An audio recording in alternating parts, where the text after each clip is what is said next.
Hace unos años hubo una operación policial contra un clan georgiano y nadie sabía siquiera que estaban allí. Dos peligrosos criminales y asesinos reclamados por su país por varios asesinatos. Lo que sí que es verdad es que de un tiempo a esta parte Euskadi se ha convertido en un punto importante dentro del crimen organizado. Que estás en tu casa tranquilamente durmiendo con tu familia y te puede entrar perfectamente una banda de albano-kosovares a asaltarte. También a tu hermana le pegaron, también la patearon en el suelo. Igual, y se murió enseguida. Y la pobrecita hermana enseguida dejó de hablar. Todos los negocios regentados por chinos son legales. Sola, perdida, desamparada y sin poder volver. Las puertas eran de madera y detrás de la puerta, cuando se cerraba la puerta, ya empezaba por ahí el terror.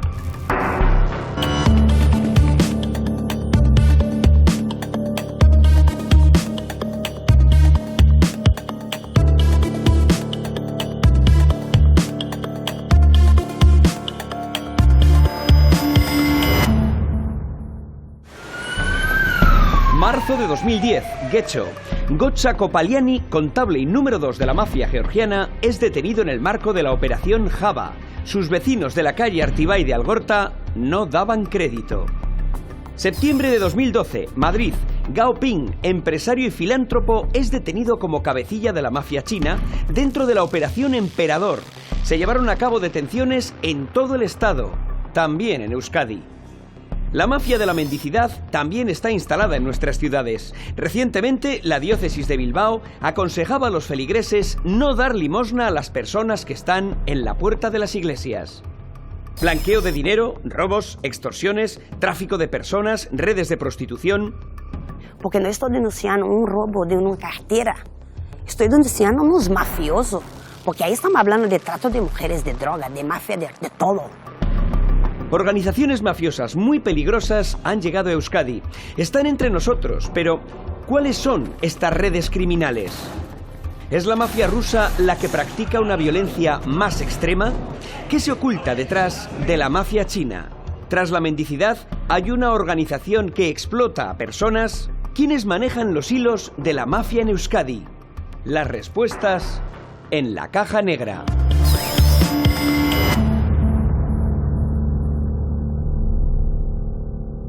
A muchos la palabra mafia les suena algo lejano, a película de gángsters o al Padrino, pero lo cierto es que las organizaciones criminales están mucho más cerca de lo que podríamos pensar. Ramificaciones de distintas organizaciones mafiosas llevan mucho tiempo implantadas en nuestro territorio, hasta tal punto que importantes operaciones policiales como la Operación Java o la Operación Emperador se han saldado con numerosos detenidos en nuestra comunidad. Pero ¿cuáles son las mafias que tienen implantación en Euskadi? ¿Y cuáles son las mafias más peligrosas? En Euskadi hasta hace poquito hemos vivido en una protección, aunque suene mal, debido a ETA. Y eso, precisamente a ellos, ha tenido a la policía totalmente ocupada centrándose en ese delito. Y entonces les ha dado a ellos un paraguas terriblemente bueno. En Euskadi hay bastantes prostíbulos, en Euskadi hay venta de productos falsificados en la vía pública, y en Euskadi han aumentado los robos en piso. Si hablamos de mafias en el País Vasco y en otros territorios, la mafia de la trata de seres humanos es para mí la que tiene más incidencia y más éxito. No olvidemos que allí en el País Vasco, por ejemplo, fue uno de los focos donde también se investigó la mayor trama de blanqueo y de mafia china que ha habido, que es la Operación Emperador, el famoso Gao Ping, y que sigue ahora mismo su recorrido judicial. ¿Pero realmente está Euskadi en el mapa del crimen organizado? Le traslado la pregunta a Alejandro Riera, uno de los mayores expertos en organizaciones mafiosas que conozco. De un tiempo a esta parte, Euskadi se ha convertido en un punto importante dentro del crimen organizado. No sé muy bien por qué, porque realmente habría que ver causas más sociológicas que otra cosa, con lo cual el País Vasco yo creo que se ha puesto en el mapa o en el plano del crimen organizado, seguramente porque se vive fenomenal y porque seguramente esa privacidad de que nadie pregunta y de que la gente es muy discreta, la pueden aprovechar este tipo de criminales para poder campar un poco a sus anchas. Alejandro, tú has escrito varios libros sobre las mafias, pero ¿cuáles son exactamente las mafias que actúan en nuestro país? que España es la ONU de las mafias internacionales. Podríamos decir que si existe un tipo de crimen organizado de cualquier país o de cualquier nacionalidad, tiene base o tiene sucursal en España, ya que este es un país con una legislación que no contempla el crimen organizado como tal, sino asociación de malhechores, con lo cual genera que ese tipo de penas sean siempre muy laxas. Alejandro, ¿cuáles serían las mafias más peligrosas que operan en el Estado? La mafia rusa es posiblemente la mafia más importante que hay en España y la sigue muy de cerca la mafia china, porque realmente la mafia china está en todo el mundo. Marzo de 2010. Un importante operativo de la Ertzaintza irrumpe en una tranquila zona residencial de Guecho. Son detenidos 4 ciudadanos georgianos, entre ellos Gotza Kopaliani. Sus vecinos de la calle Artibay nunca sospecharon que Gotza era el primer contable de la mafia georgiana y la mano derecha de Lasa Susanavili, alias El Gordo, zar de la organización. En un chalet de Guecho había instalada una familia georgiana, 2 hermanos georgianos que además se trajeron a sus padres de allí, 2 peligrosos criminales y asesinos reclamados por su país por delitos, por varios asesinatos, y uno de ellos además, según los informes policiales, iba a ser coronado por precisamente en Italia, ¿no? Un policía amigo ironizaba con "le hemos quitado la corona", ¿no? Por significa el máximo jefe, el capo dei capi italiano, ¿no? Sería, pues en realidad se llama Bor V. Saconia, que es un ladrón en la ley, la máxima autoridad criminal de una organización. Tienes que ser el más duro de la organización y tu palabra nunca se puede cuestionar, tu palabra es ley. Ver personas paseando en una calle principal, pues, por ejemplo como Bilbao, de 2 personas de origen georgiano, no llama la atención para nada. Fíjate si era importante este asentamiento en Euskadi y si se sentían allí impunes, ojo, que tenían allí los libros de contabilidad de todas las Ausbach o la caja común de los ladrones, que es, digamos, donde ellos aunan los beneficios de la organización para pagar determinados servicios comunes. Todos esos libros de contabilidad los tenían por orden de los máximos responsables de la organización, los hermanos Susanashvili, los tenían en ese chalet de Guecho precisamente guardados, ¿no? No les gusta instalarse donde hay otras mafias, otros clanes, otro tipo de gente que le puede estorbar. Lo que buscan es la tranquilidad. En este caso en Guecho hay una tranquilidad extrema. Esos hermanos eran los más ostentosos de toda esa organización de la parte asentada en España. Pero ¿cómo se sintieron los habitantes de este pacífico vecindario de Algorta al enterarse de que llegaron a convivir puerta con puerta con el que pudo haber sido el gran capo de la mafia georgiana? Nos desplazamos hasta la calle Artibay para preguntarles directamente a los vecinos. Les conocíamos de vista, de verles salir a los niños al colegio, pero no sabíamos de quién era, hasta que una mañana pues estaba la Archaña allí, muy prontito, salía yo con el perro y bueno, pues no nos dejaron pasar y es cuando habían entrado en la casa. Normalmente les veíamos por aquí y tenían 2 hijos, uno de edad universitaria, y me acuerdo que quería hacerse amigo de mi hija y tal, y bueno, gente maja parecía. Era un coche grande, entraba, salía, pues un vecino más.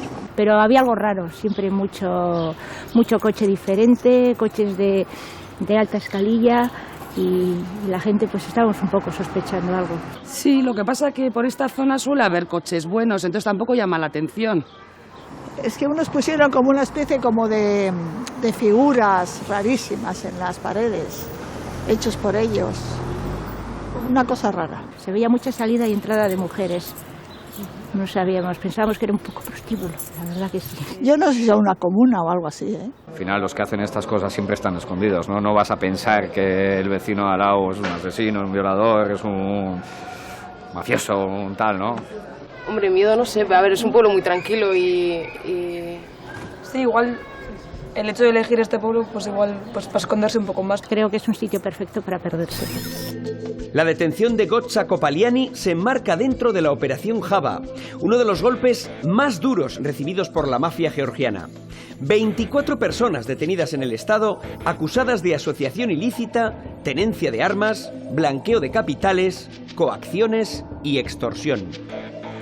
Habían cometido extorsiones, como te digo, estaban reclamados por Georgia por varios delitos de asesinato, organización criminal, por supuesto, y blanqueo de capitales, sin ninguna duda.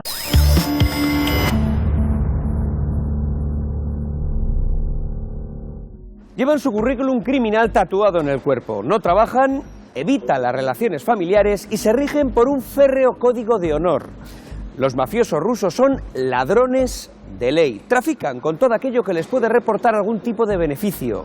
Armas, influencias e incluso personas. Es muy poderosa, maneja muchísimo dinero, tiene muchos seguidores, muchos adeptos.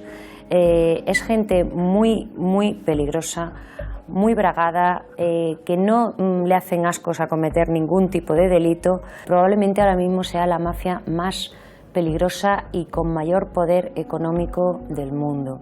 Gente que al final tiene contratados a su servicio bufetes de abogados famosos y mediáticos, tienen contratados asesores, se llevan muy bien con políticos locales, con personas del mundo del espectáculo. Ellos saben que es esa forma de entrar en sociedad a un nivel alto les va a garantizar el poder manejarse muy bien y el poder estar fuera de todas sospechas. Porque esta gente desestabiliza países. No quieren, como una organización terrorista, destruir el Estado. Su pretensión es poner el Estado a sus pies, poner el Estado a su servicio. Y en todos los lugares de la administración donde puedan penetrar para corromperla, lo harán. Me preocupa mucho la llegada de grupos que puedan actuar con violencia. Me preocupa mucho la llegada de armamento de guerra, de fusiles. Estas organizaciones procedentes del este están armadas hasta los dientes y actúan con saña y crueldad si alguien se interpone en su camino. Cuando una organización destaca o sube o entra en el territorio de la otra, ellos no se lo piensan, saldan sus cuentas a tiros. Bien, pues había conversaciones que contaba cómo habían envuelto la cabeza de uno de sus rivales en los manteles de cuadro de su restaurante. Claro, cuando uno lee esto y luego le ven, bueno, de hecho su apodo es La Fiera.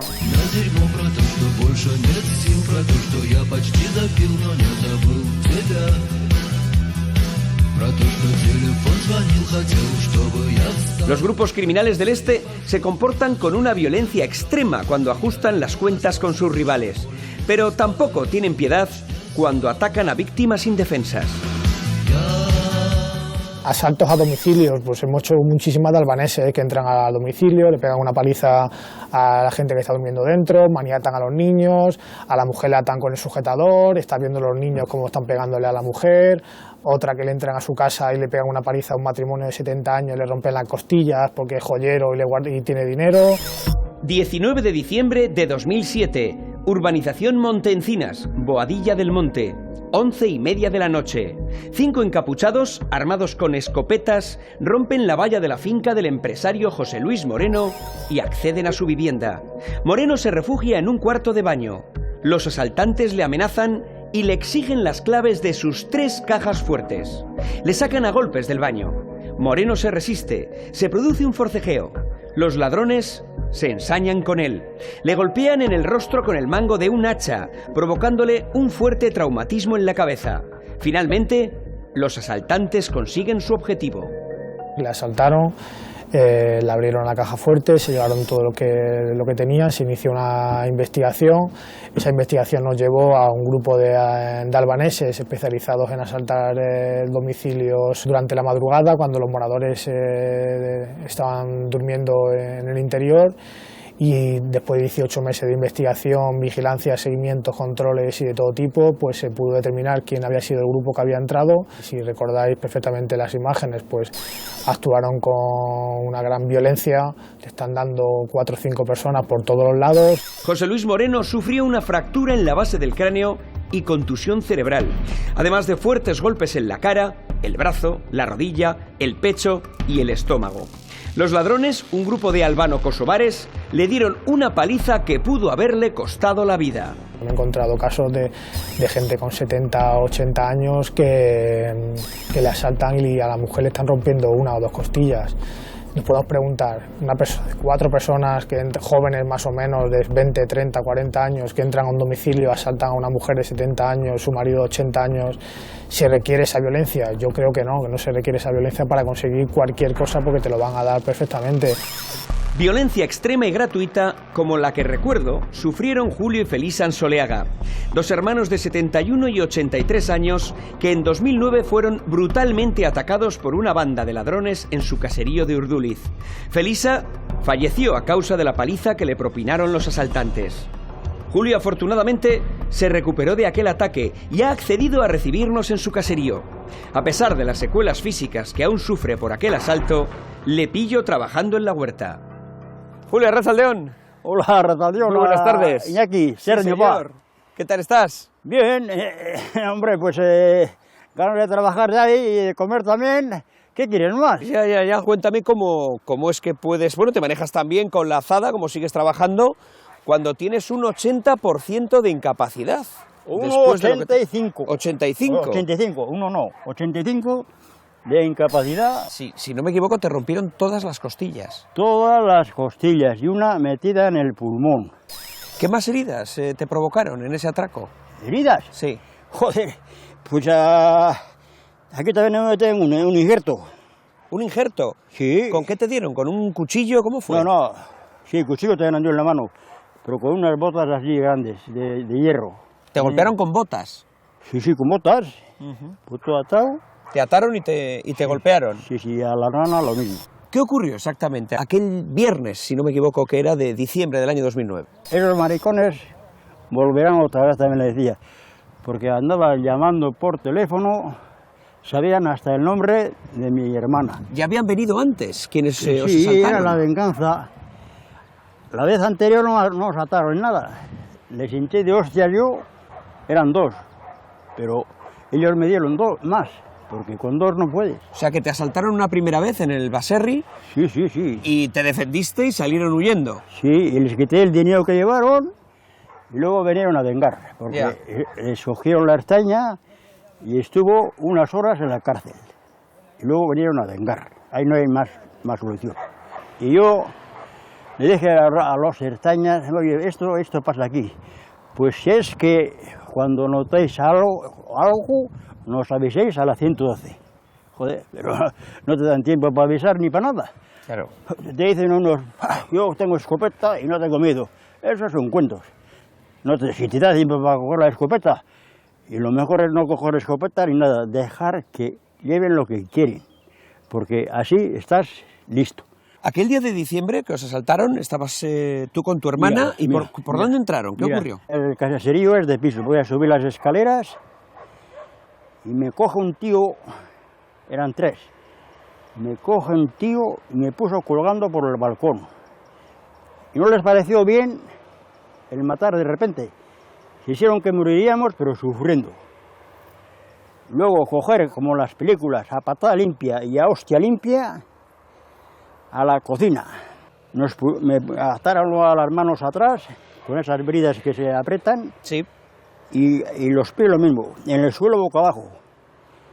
Empezaron a hostias y hasta que me rompieron todas las costillas. En la cabeza no me pegaron mucho, pero en lo demás en todo.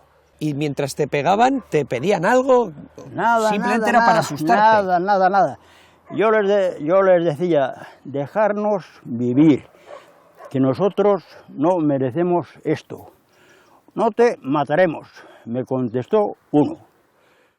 Yo tengo un buen amigo que vive en un baserri y estoy harto de decirle que teniendo hijos, sobre todo, sin una puerta de seguridad, sin un pestillo mínimo en todas las ventanas por las que se puede entrar desde el exterior andando, es una temeridad vivir hoy día. Tras propinarles una brutal paliza, los ladrones dejaron a Julio y a su hermana Felisa maniatados en su caserío durante un largo fin de semana de diciembre, el más frío de aquel año. Y a la hermana le hicieron lo mismo, y a esa pobrecita también le vais a hacer lo mismo. También a tu hermana le pegaron, también la patearon en el suelo. Igual, si se murió enseguida. ¿Cuántos años tenía tu hermana en ese momento? Mi hermana tenía en esos momentos 14 más que yo, 84. 84 años. 84 años. La ataron los pies y las manos con bridas, la tumbaron en el suelo y la patearon. Igual que a mí. Aquella se murió enseguida. Julito, suéltame, pues suéltame. Pero ¿cómo te voy a soltar? ¿No ves que estoy yo también igual que tú? Mira por dónde ahora tenemos que morir los dos. Y la pobrecita hermana enseguida dejó de hablar. Y luego, al final, como un compuesto, una cosa blanca, no sé si era veneno o lo que sea, nos entraron a los dos por la boca. Y la pobrecita hermana, pues tragaría porque enseguida dejó de hablar. Ellos, cuando hablaban entre sí, ¿en qué hablaban? Hablaban en su lenguaje. No hablaban en castellano. Poco hablaban. No me preguntaron dónde tenía el dinero, ni nada. No me preguntaron nada. Nada más que vinieron a matarnos, pero sufriendo. Julio, esto ocurrió un viernes. Sí, un viernes. Y no te encontraron a ti y al cadáver de tu hermana hasta el lunes a la mañana. Hasta el lunes a la mañana, porque con eso de que se había muerto mi hermano, mi hermana no hacía más que llorar y llorar, y muchas veces pues me quedaba allí. Y claro, pues al final, al no venir, pues luego la gente estaba llamando por plencia, que no aparezco yo con leche, y ahora lo que pasa fue el lunes. Desde el viernes hasta el lunes. 72 horas con bridas en las manos y los pies en el suelo. Sí. Tenía los brazos pues a punto de encangrena. O sea, que me puse en coma, estuve casi 20 días en la UCI. Los dedos se me quedaron así, se conoce que torcidos. Se me quedaron torcidos. Debido a los golpes. Sí, ya eso. Y luego pues en el brazo izquierdo, trombosis también me dio. De tener la circulación parada. Claro. ¿Te dieron un navajazo también? Sí, hombre, me pusieron el cuello, el cuchillo, y luego pues me metieron aquí. Te lo clavaron aquí. Ahí está la cicatriz. ¿No ves? De ahí para allá. Sí, es una buena cicatriz, ¿eh? Sí, de aquí a allí. Tuviste que aprender de nuevo a andar incluso después de aquella paliza. En 2 años anduve, no andaba ni nada. ¿No andabas ni nada? 2 años de recuperación. Sí, en silla de ruedas. ¿Te llegaste a defender en algún momento, Julio? No, defender, ¿cómo te vas a defender con 3? Si con 3, siendo el más valiente del mundo, tampoco no puedes. ¿Había alguna posibilidad de avisar a alguien, a un vecino, o el resto de caseríos está demasiado lejos? Nada, no podía ni una posibilidad. Pero los caseríos más cercanos pues están lejos y no te oyen. Que lleven lo que quieran, porque si coges escopeta o te defiendes, le matas a alguno, como unos están robando y otros están esperando para marchar, pues luego, como saben quién le ha matado, pues te vienen a por ti. Cuando ya tienes los ladrones en el interior de tu domicilio, no te queda más que ceder a sus pretensiones, darles el dinero y no jugarte la vida. Afortunadamente apareció tu hijo Esteban el lunes. Sí, apareció mi hijo Esteban el lunes y sentí que abrió la puerta del portal. Y Esteban, ¿dónde estáis? Ahí está, ¿qué os ha pasado? Y salí corriendo al balcón y le dijo a la cuñada, Yoli, avisa a las ertañas. Y a tomar por culo, ya me quedé en coma. El hijo de Julio, Esteban, llegó al caserío justo a tiempo de salvarle. Pero el deplorable estado en el que encontró a su padre y a su tía, ya fallecida, no se le olvidará mientras viva. Esteban es quien descubre la agresión el lunes por la mañana. Sí. En realidad tu padre no esperaba a nadie hasta el miércoles, que venía el distribuidor de piensos. Afortunadamente apareciste tú 3 días antes. Sí, y él me imagino que no sabría si era lunes o si era domingo o si era martes, claro, porque ya sabía, casi 3 días allí como estaban, pues tiene que ser muy complicado y estando en las condiciones que estaba ya al final. 72 horas y con todas las costillas rotas, magulladuras y atado. Pues esa mañana de lunes pasé por allí y me los encontré ahí, a la tía fallecida y a él pues muy mal, muy herido grave. ¿Estaban los dos en el suelo de la cocina? Sí, tumbados los dos. ¿Tu padre había perdido el conocimiento por completo? Solamente él se acuerda de que llegué ¿Sí? y les dije a ver qué hacían aquí, qué les había pasado y ya no sabe nada más. Me figuro que el susto fue inmenso, claro. Bueno, el susto, una pasada. Muy duro. ¿Por qué se ensañaron tanto? No sé si después de la Ertzaintza te ha sabido explicar exactamente qué tipo de gente es la que atacó a tu padre y a tu tía. No, pues eso, por lo visto eran rumanos gitanos, que entonces en su día debían de ser los más peligrosos. Según me decían ellos, eran los peores que había en ese momento. Pues el juicio está para salir, pero yo prefiero que no salga. Como no les hace nada, pues ¿para qué coño quieres que salga? Sí, él tiene miedo. Él cuando llega la noche y si está todavía en la calle, si está sin entrar a casa, pues dice que tiene mucho miedo. Es que yo creo que es normal. En Urduliz me he encontrado con un hombre fuerte que aún arrastra las secuelas del ataque del que fue víctima, pero que afortunadamente no ha perdido el sentido del humor. En viviendas aisladas como la de Julio, cualquier precaución es poca. Los asaltos a domicilios son acciones en los que estos grupos mafiosos muestran su cara más violenta, pero también saben cómo disfrazar otras actividades delictivas con una pátina de legalidad.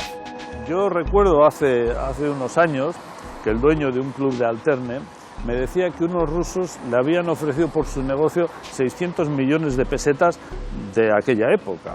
Claro, cuando a uno le hacen una oferta de esas características debe sospechar que hay gato encerrado, debe sospechar que detrás de eso hay algo más. El violento universo de la mafia rusa se rige por leyes paralelas y códigos secretos. Los criminales rojos consagran su vida al delito.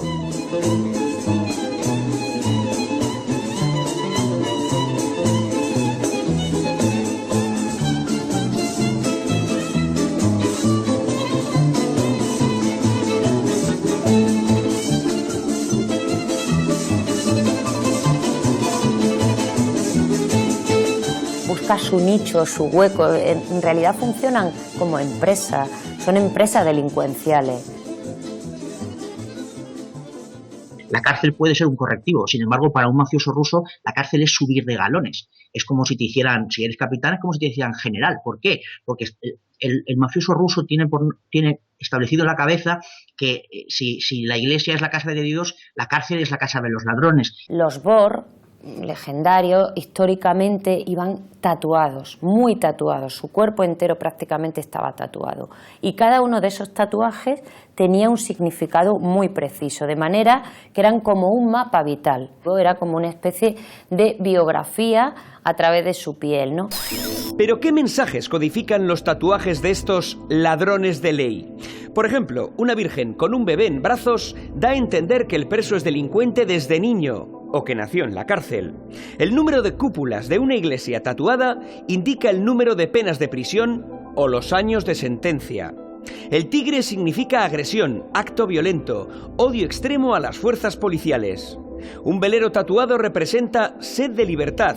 Incluso puede dar a entender que el preso que lo luce tiene un plan para escapar de prisión. Una persona sin tatuajes podría ser un esbirro, mal llamado un esbirro, normal. Pero una persona con tatuajes, bien estrellas, cruces y tal, nos llama poderosamente la atención porque nos está indicando que puede ser una persona con un estatus importante que está operando aquí. Esto es un caso de un ciudadano aparentemente húngaro que en un control rutinario, en una comprobación rutinaria de documentación, mismamente no levanta las mayores sospechas, simplemente pues llevaba unos cuchillos en el coche, él manifestaba que era cocinero y bueno, pues se hizo el acta correspondiente, se le incautaron los cuchillos y se le dejó circular. Lo que le llamó la atención fue los tatuajes que mostraba esta persona. Eran unos tatuajes muy concretos, en este caso era un gran escorpión negro. Se pudo determinar casi con certeza que era un exmiembro de las fuerzas paramilitares de Milosevic.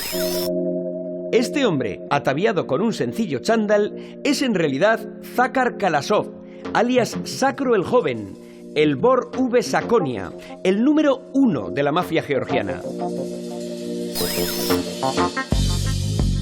Kalasov es uno de los muchos millonarios rusos de dudoso pasado que se afincaron a orillas del Mediterráneo a finales de los 90.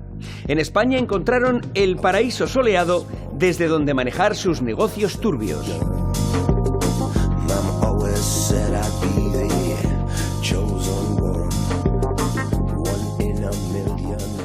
Imaginen el poder que hay que tener para manejar desde España la organización en Rusia. En la provincia de Alicante se creía que había más de 6.000 asesinos a sueldo pertenecientes a crimen organizado de repúblicas exsoviéticas, que vivían tranquilamente en un chalet, pero que a lo mejor recibían lo que vemos en las películas, un encargo, iban al aeropuerto, cogían un avión, hacían el encargo y con las mismas volvían sin levantar ningún tipo de sospecha. Los jefes viven muy bien, varias características. Una, no se relacionan apenas con españoles, eligen, si tienen aquí a sus hijos, eligen buenos colegios. Los grandes capos se construyeron aquí mansiones increíbles, ostentosas sobre todo por dentro. Buscaban enclaves aislados, normalmente su casa, solo su casa o 2 casas o 3 de ellos, donde la ostentación es lo normal, es decir, zonas de ricos, muy ricos.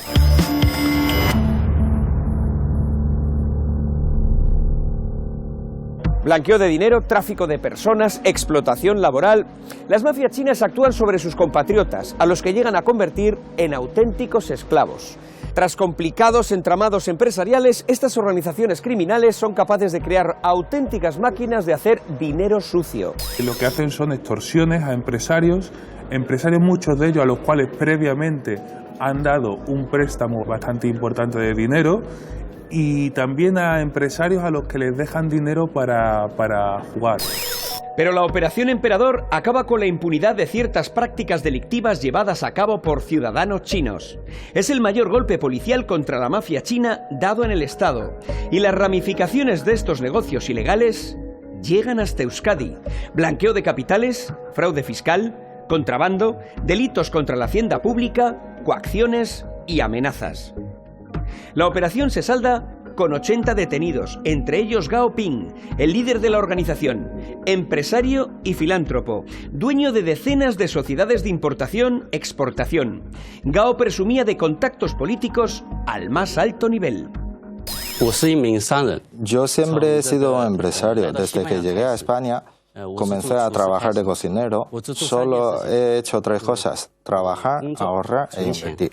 El que era conocido como el rey del todo a 100, pues resultó ser más que un filántropo, que era lo que quería ser, y haciéndose fotos con gente conocida, pues era un personaje de dudosa calaña que tenía toda una red para, pues eso, para explotar, para robarnos a todos dinero de nuestros impuestos. Me sorprende mucho que a mí me vinculan con tantos 13 delitos en total. Entre ellos hay prostitución, tráfico de drogas, amenaza, cohecho y etcétera. A mí me sorprende mucho y me duele mucho. Pomen Jin es el joven empresario chino que regenta varios establecimientos de hostelería en Donostia. Me interesa conocer qué opina sobre Gao Ping. Me parece gente muy preparado, incluso muy inteligente, y ha sabido aprovechar momentos de crecimiento como empresario. Lo malo que ha hecho yo creo que es cometer un poco de fraude fiscal. Si no, no sería mucho el problema. Si no, seguiría siendo un empresario importante de chino en España.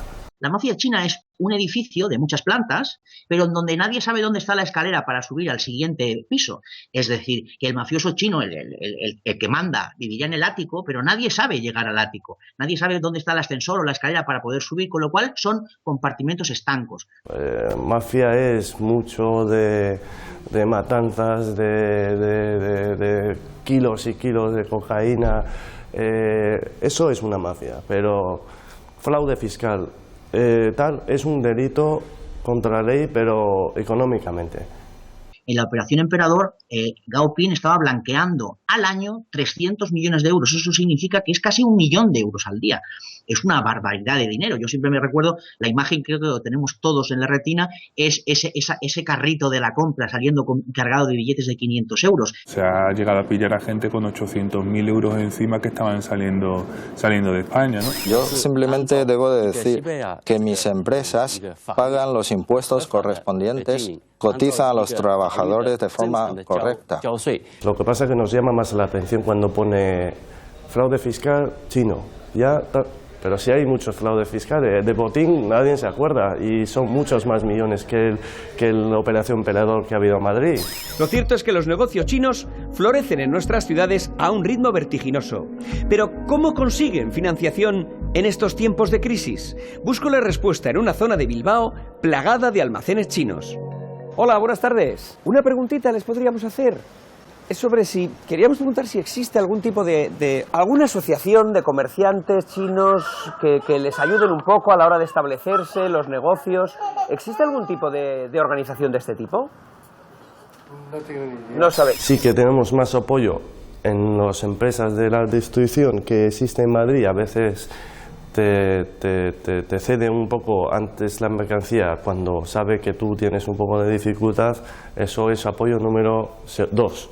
Número 1 siempre es el familiar, el amigo que dice ¿cuánto necesitas? Yo esto, si somos 10 y yo necesito 50.000, al final son 5.000 cada persona. ¿Reciben ustedes ayuda de los bancos? ¿Créditos? Algunos igual sí, pero Alguno no igual sí. todos son iguales. ¿No todos iguales? No todos son iguales. Cada negocio todos son diferentes. Ah, caramba. ¿Podría acercarse y le hago una preguntita? No entiendo bien español, Yo solo puedo hablar las cosas de tienda. Los comerciantes chinos se muestran incómodos, desconfiados. Afirman desconocer el idioma. Hablan lo justo. La desconfianza de los dependientes chinos se hace aún más evidente cuando escuchan la palabra tabú, mafia. ¿Ustedes han oído hablar de las mafias? No sé. No han oído hablar, no sé esto. No sé esto. Supongo que será un tema complicado de hablar, ¿verdad? No, esto porque nosotros no sabemos. No sabemos, aquí tienes una mafia de chino, que sea, eso es otra cosa. ¿Usted cree que existen esas mafias aquí? No. ¿No existen? No. ¿Y por qué hay gente que opina lo contrario, que sí existen? No sé. ¿Que es desconocimiento o...? Ustedes trabajan con total libertad, sí. No tienen ningún problema. No. Nadie les pide un impuesto de protección, nada por el estilo. El mutismo de la comunidad china es total. Nadie sabe nada de mafias. Hablaría del comercio de barrio que todos conocemos, en el cual se pueden dar casos de que ese comercio lo haya adquirido algún tipo de mafia para blanquear dinero. En el caso también de estos pequeños comercios se da otra circunstancia. Extorsionan a esos comerciantes para que les pasen un tanto al mes, 200, 300 euros, para financiar a las mafias. ¿Existen las mafias chinas en Euskadi? Yo creo que no. Hace años sí que cuando había más emigración, hace ya bastante más tiempo, es un poco, pues te rapta un poco cuando ya llegas a España para intentar sobornar un poquito a los familiares. Le pregunto a Pomenjin sobre esta proliferación de comercios chinos en Euskadi. ¿Cómo se financian? ¿Cuál es su horario? ¿Se atienden escrupulosamente las normas de aquí? Venimos porque generalmente ya está instalada aquí a un familiar. Mi padre estaba antes, mis tíos ya estaban aquí. Los chinos cuando se montan negocios se presta mucho dinero entre amigos y familiares, es muy típico. Y eso ahora en nuevo lenguaje de financiación tiene un sentido que hace años los vascos hacían lo mismo, que se prestaba, pues venga, un apoyo y tal. Pues. Tú vas a una tienda, este no puede montar un negocio, porque no sabe hablar. ¿Cómo ha llamado para solicitar la licencia de tal, no sé qué, no sé cuánto? Entonces, siempre hay un amigo o hay un familiar que ya lleva más años. Oye, que quiero montar una tienda, ¿qué necesito? Búscame un local, habla con la inmobiliaria, pam. Trabajamos generalmente, menos yo, bueno, yo también trabajo bastante, pero generalmente sí que meten muchas horas en su negocio. De 10 a 14 horas entre esa franja, yo creo. Las principales víctimas de las mafias chinas son los propios ciudadanos chinos, que muchas veces desconocen el idioma y las costumbres del país en el que trabajan. Viven aislados del resto de la sociedad, temerosos, engañados por mafiosos sin escrúpulos que les explotan. Tienen mucho miedo a denunciar. Cuando un chino llega a España, lo primero que le dicen es que no se fíe nunca de la policía ni se fíe nunca de los occidentales, con lo cual siempre hay cierto recelo. No sé, Alejandro, si algunos restaurantes chinos, si algunas tiendas de conveniencia regentadas por orientales, al final son tapaderas detrás de las cuales podría haber otro tipo de actividad ilícita. No sé si la leyenda de los telares escondidos detrás del restaurante es cierta y si se sigue dando. Bueno, hay un caso incluso, no recuerdo en qué ciudad española, que un policía que era asiduo a un restaurante chino se dio cuenta de que habían chinos que entraban a un armario y no volvían a salir. A un armario que había en medio del restaurante. Es un caso muy simpático, ocurrió hace unos cuantos años. Y el caso es que el policía, pues claro, habló con sus superiores, empezaron a hacer una investigación y resulta que el armario era una puerta de entrada, un altillo, en donde se celebraban partidas de mahjong, ilegales, por supuesto. Y siempre los casinos están llenos de chinos. Tienen una gran afición por el juego y buena parte del dinero se va en eso. Hay casos de 5, 10, 15.000 euros en una noche, pero también algunos me comentaron de 1.200.000 euros en una noche. Las mafias chinas suelen ser muy opacas y pasan desapercibidas, pero son mucho más violentas y agresivas de lo que parece.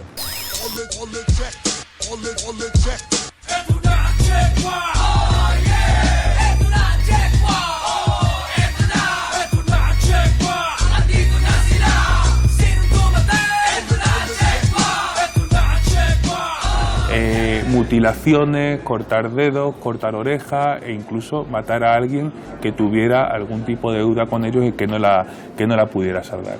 A los españoles nos afectan mucho las películas americanas y tenemos siempre en la mente eso, de que hay un clan, hay un gran jefe que siempre está en la espalda, hay matones, hay ninjas que tienen el dedo cortado, pero que no, en la realidad se va mucho más lejos de lo que es la ciencia ficción. La trata de mujeres es otra de las actividades criminales de la mafia china.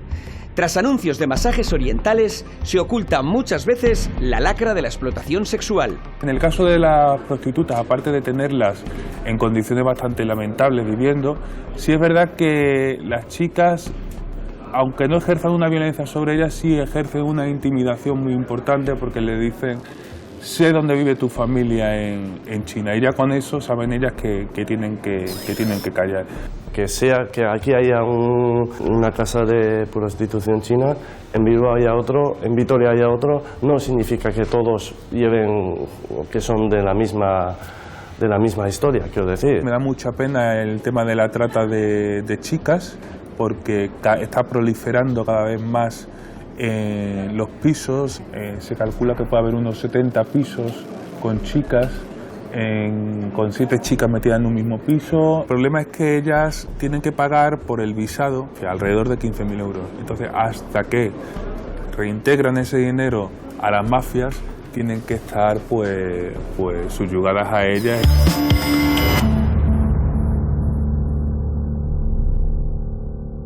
Captan mediante engaños a mujeres en sus países de origen, las hacinan en habitaciones y mediante la violencia y las amenazas les obligan a ejercer la prostitución.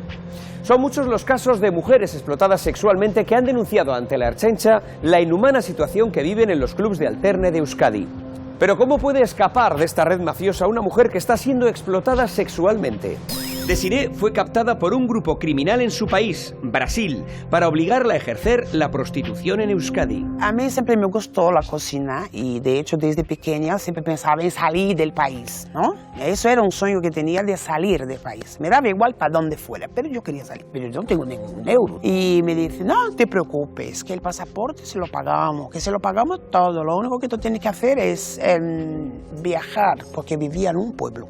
Salir del pueblo y viajar hasta la ciudad para que de ahí ella me preparara el pasaporte y toda la documentación, que se encargaba ellos solitos. Tú no tenías que hacer nada. La forma más habitual para captar a las víctimas es la promesa de un trabajo y de unas condiciones laborales buenas, en este caso en Euskadi. Esa oferta de trabajo para la persona supone una esperanza, ¿no?, para conseguir una vida mejor, entonces no duda en dar su consentimiento. Siempre preguntaba, ¿y qué vamos a hacer? ¿Y cómo es la cocina? ¿Y cómo es? Pues ya llegarás, ya lo verás, tranquila, que ya lo sabrás. Y ya está. Y ya nada más del tema de trabajo ni nada, hasta que tú llegas en París. Pasamos la noche ahí y por la mañana aparece un taxi. Éramos 5 y de la cual dentro del taxi no se podía entrar, no cabían todas.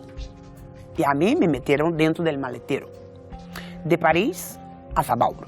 Y ahí estaba un señor y nos lleva arriba, al piso, que eran unas escaleras de madera muy antiguas, unas cosas que parecían más la casa del terror.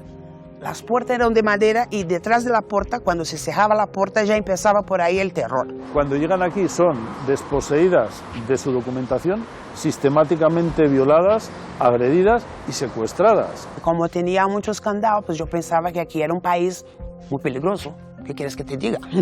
Así eran los candados. O sea, todos ahí dentro, tú ya no sales para ningún lado. Y hablar un montón de literas, pues todas las chicas, brasileñas, dominicanas, peruanas, colombianas, de todos lados. Las víctimas de estas redes de explotación sexual suelen vivir hacinadas en unas condiciones indignas para cualquier ser humano. A sus captores les da igual su bienestar.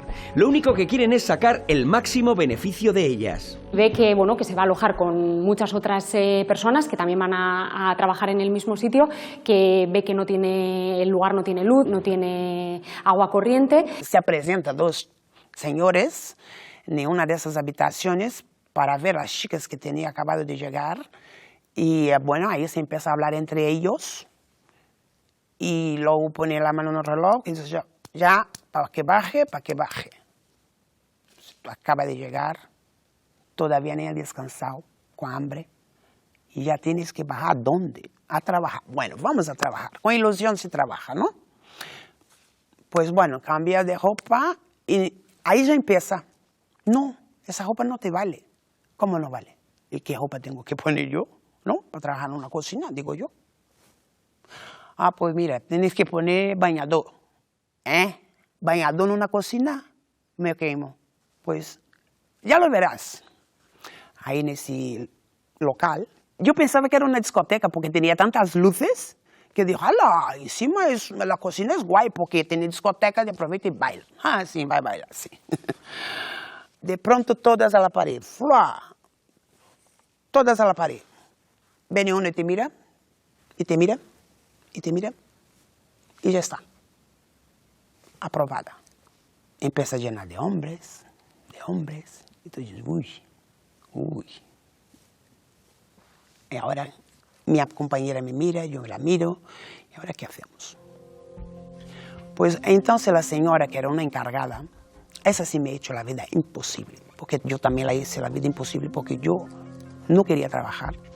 Entonces de pronto te paran en un sitio y te dice, pues ahí, ala, ahora se prostituta.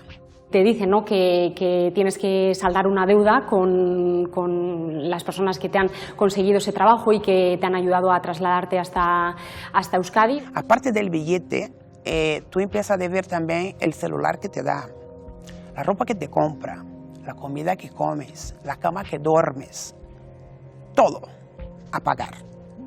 Entonces, las chicas que trabajan, todo lo que cobran se queda con ellos.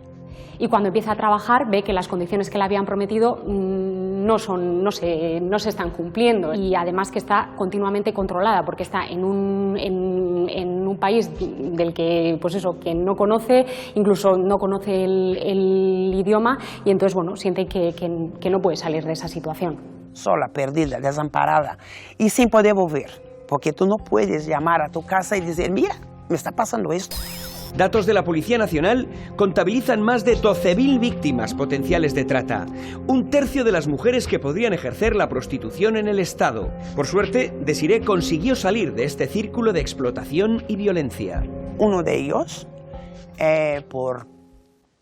yo qué sé, ¿qué quieres que te diga? Por pena. Y dice, pues, si quieres, yo te ayudo, te pongo un piso. Y tú no tienes que estar ahí, porque veo que no, sabe, que no te adaptas, lo que sea. Y bueno, he tenido la suerte que ese señor me ayudó.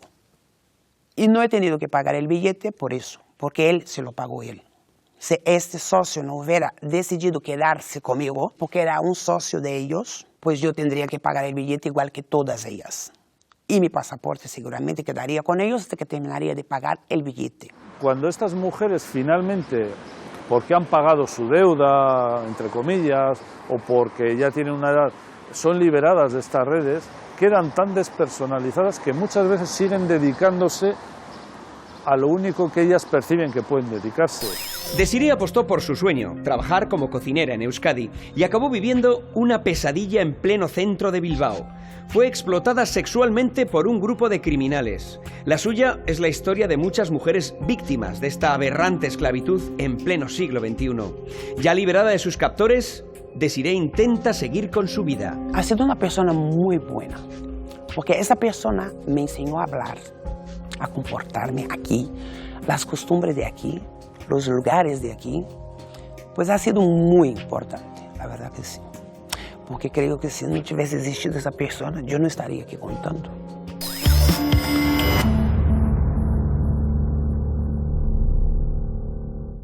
Se les puede ver en las puertas de las iglesias, en los semáforos, tocando algún instrumento en las calles más frecuentadas de la ciudad o incluso simulando algún tipo de discapacidad para apelar a la compasión de los ciudadanos. Lo cierto es que son el último eslabón de una mafia que los trae desde su país, desde Rumanía, para explotarlos como mendigos. Céntimo a céntimo, las mafias hacen de la mendicidad un lucrativo negocio a costa de la libertad y de la dignidad de sus víctimas. Se les ha atribuido un valor, se les ha vendido o se les ha alquilado, como se prefiera decir, y se le ha mandado a un país lo suficientemente lejano, sin documentación y en manos de gente que les puede tener de una manera firme. Lo que es prácticamente imposible es detectar la ruta y la manera de llegar. Se les ve aquí, pero no se sabe ni cómo han llegado, ni por dónde han venido, ni de qué manera han venido. Se dan casos en los que llegan una furgoneta o un coche a un municipio en concreto, el conductor reparte a la gente por los supermercados o bancos, los cuales son sus puestos de trabajo. Es decir, cuando tú hablas con esas personas, para ellos es su puesto de trabajo y se dedican a la mendicidad. Pues esas personas también son traídas y llevadas y la recaudación evidentemente no es suya, es de las personas que les pupilan. Darles un mínimo de comida, no mucha, y mantenerlos vivos. Si no quieren y lo único que hacen es, digamos, rebelarse así de una manera instintiva, pues les pegan una paliza y los vuelven a poner a hacer lo mismo. Las puertas de las iglesias son lugares codiciados por las mafias de mendicidad. La diócesis de Bilbao aconsejaba recientemente a los feligreses no fomentar la mendicidad, dando limosna a las personas que piden en las puertas de los templos. Además, denunciaba molestas situaciones que han obligado, en algún caso, a suspender oficios religiosos. Bilbao, Iglesia del Sagrado Corazón. 2 mujeres mendigan bajo su pórtico. Me acerco a ellas para preguntarles si conocen la existencia de mafias de la mendicidad en Euskadi. Las mujeres niegan con la cabeza. Les incomoda la presencia de la cámara. Prefieren guardar silencio. Hay que recordar que la mendicidad no está prohibida, salvo que se utilicen a menores. La miseria que asola a los países más pobres de Europa está detrás de las redes de trata de niños. Hace unos meses nos conmocionó el triste caso del Ángel Rubio, la niña albina de 5 años que vagaba pidiendo limosna por las calles de Grecia. Sus padres, ciudadanos búlgaros, la vendieron por 1.000 euros a una familia gitana. Los niños que se dedican a este tipo de tráfico, porque es un tráfico, por parte de redes organizadas de delincuencia, no son ni felices ni sonríen nunca. Son niños maltratados, son niños golpeados, son niños traficados, como he dicho, son niños amenazados. Entonces esta persona pues es tentada por estos grupos mafiosos de delincuencia, ¿no? que van por determinadas zonas de Rumanía y le dicen que cuánto dinero quieren por ese niño. Según cifras de Europol, un niño que ejerce la mendicidad reporta a sus explotadores unos beneficios de alrededor de 10.000 euros al mes. Las mafias que mueven a los niños de unos países a otros llegan a pagar hasta 15.000 euros a sus madres biológicas, que empujadas por la necesidad se deshacen de sus hijos recién nacidos. Estamos hablando de un negocio perfectamente establecido que da el mismo dinero que el tráfico de drogas, la prostitución de este tipo, que la hay también, es decir, con personas que son vendidas. Las familias quieren olvidarse, procuran pensar que este hijo o esta hija ha muerto. Como los niños, también los discapacitados son víctimas de las mafias. Los discapacitados son, entre comillas, buena carne de cañón porque, digamos, producen más lástima, más pena, y que exhiben su disfuncionalidad, están tumbados en el suelo y tienen un vasito para que la gente les vaya echando, ¿no?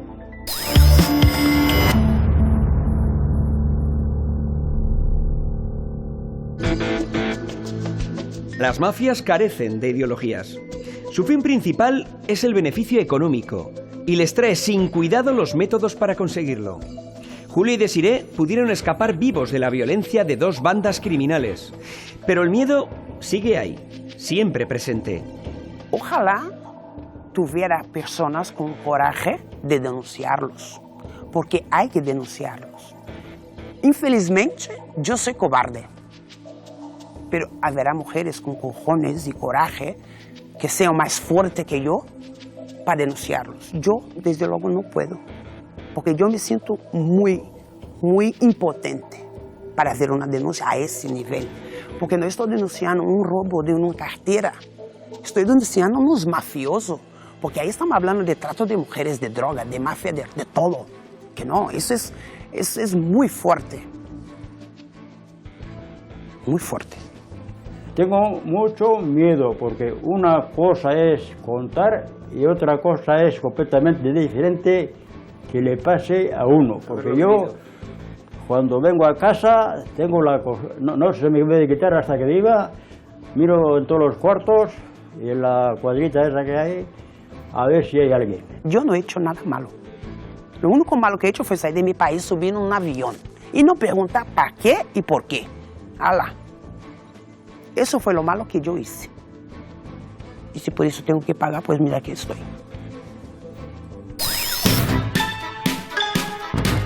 Lejos del glamour de las películas, la brutalidad de las mafias es real y no suele dejar testigos. Todo el que se ha relacionado con ellas tiene serios motivos para temerlas. Algunas organizaciones mafiosas han elegido Euskadi para extender su red criminal. Aquí han encontrado un buen nivel de vida, un clima más fresco que en la costa mediterránea y una sociedad discreta, donde pasar desapercibidas. Cualquiera puede caer en sus redes. Solo queda estar alerta.